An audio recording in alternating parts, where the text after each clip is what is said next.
lấy cái dây căng kia kìa.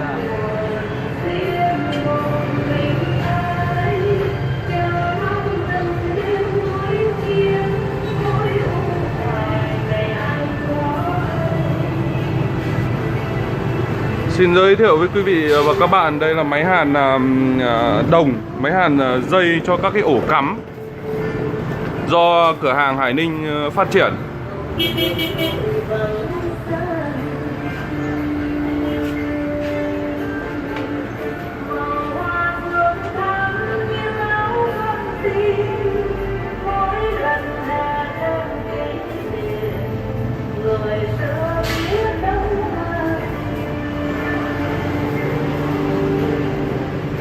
Rồi em ơi, lấy ấy ra hàn đi. Rồi, hàn dây.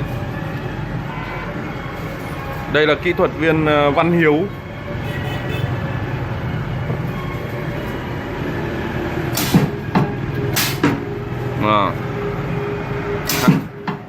Rồi, hàn tiếp bên kia, đầu bên kia.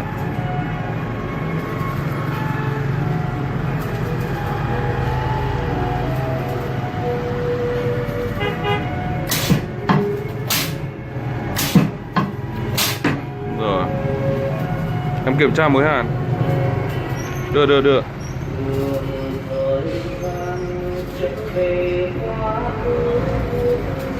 Đây, mối hàn của nó đây thưa quý vị các bạn, rất là chắc. Nào em giật ra xem có ra không. Tìm mọi cách để cho ra xem nào.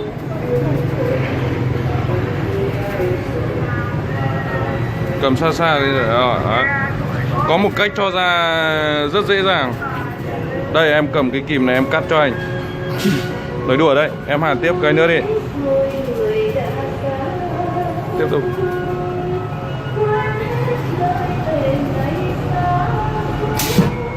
Hàn một phát thôi, không cần hai cái đến cái thứ hai đâu. Rồi. Để xa ra ống kính để cho mọi người nhìn thấy. Đấy, đây, mối hàn ở đây ạ. Rồi, hàn tiếp dây bên kia đi. Hàn mấy cái mà. Khi đã được hàn hai dây đồng và cái thanh đồng này đã được hàn với nhau thì chỉ có dùng kìm cắt mới cắt được thôi thưa quý vị và các bạn. Đây ạ.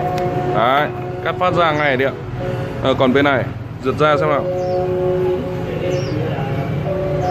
Đấy, không ra được. Đấy. Rồi, bây giờ hàn thử hai cái, hàn thêm một lần cái này nữa để xả cụ đi. Rồi, hàn đi. Đấy.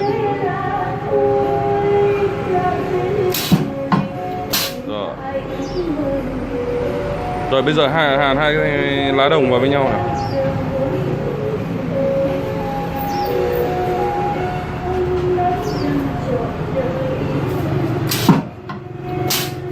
Hàn bên kia nữa. Cái này thì hàn 2 điểm. Còn 1 điểm cũng được, nhưng mà bình thường nếu mà hàn phẳng này thì chúng ta nên hàn 2 điểm. Rồi, ok. Hàn tiếp đi. Máy này chuyên hàn dây vào cho các ổ cắm. Đây là cái máy này mình chế cho